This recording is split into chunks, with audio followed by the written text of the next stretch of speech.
Mesdames, Messieurs les représentants des organisations non gouvernementales, je suis très heureux de vous accueillir aujourd'hui dans notre hôtel de Région Rhône-Alpes pour cette session d'ouverture du sommet mondial climat et territoire qui est un prélude à la COP21 qui se tiendra à Paris fin novembre.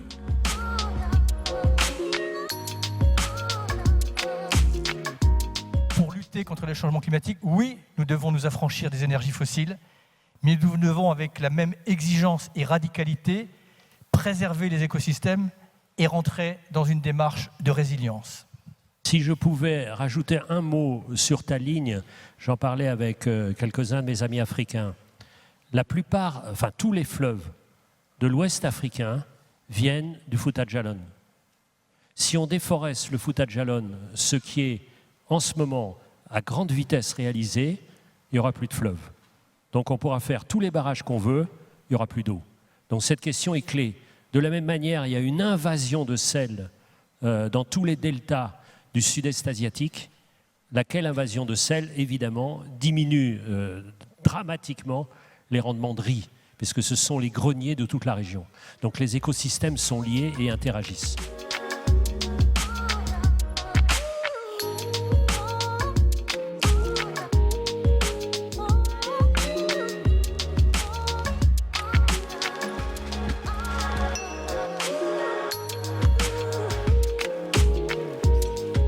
On peut imaginer que à l'automne prochain, 90% des émissions de gaz à effet de serre seront couvertes par les contributions. Et ça vaut pour tous les pays. Le Maroc a déposé aussi sa contribution. Le Gabon l'a fait. Et si des pays plus pauvres ont besoin d'accompagnement, la France a déclaré qu'elle pouvait accompagner ces pays à travers l'Agence française de développement pour avoir une qualité dans la contribution pour chaque pays. Des territoires ont été appelés, dans le cadre du projet à énergie positive, exactement ce que nous proposons pour le monde. Et je crois qu'il y a 500 villes et territoires en France qui ont répondu à l'appel et 216 qui sont déjà en cours de signature. Ça pourra générer 1 ou 2 milliards d'euros très rapidement de travaux. On parle de 100 000 emplois.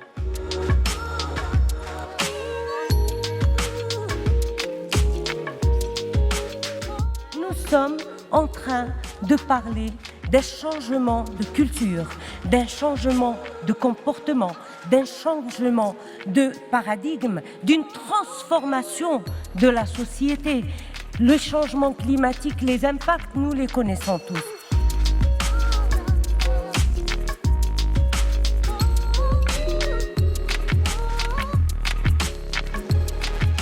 Avec la visite du Premier ministre chinois hier à Paris, qui nous a apporté l'engagement de la Chine pour la COP21.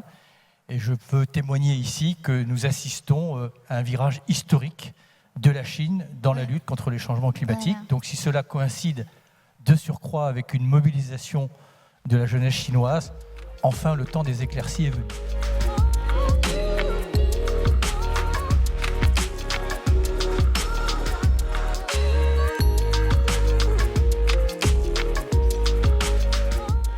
Je retiens 3 résultats. Le premier, c'est la reconnaissance unanime de la dimension territoriale de l'action climatique.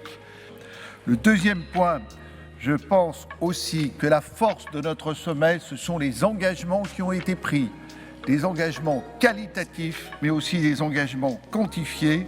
Nous sommes dans le temps de l'action.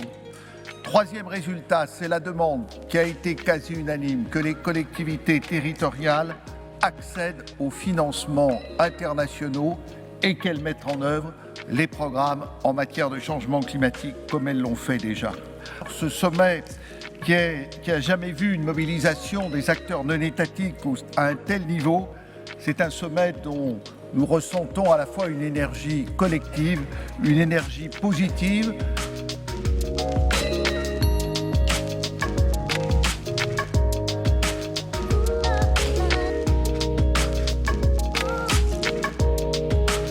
S'il y a un message que vous devez crier, hurler, espérer, agissez, Soyez inspirés. Dites aux politiques, voyez le monde en grand.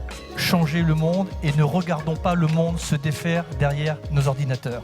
Donnez-leur mandat pour changer le monde et construire ensemble le monde de demain. Voilà.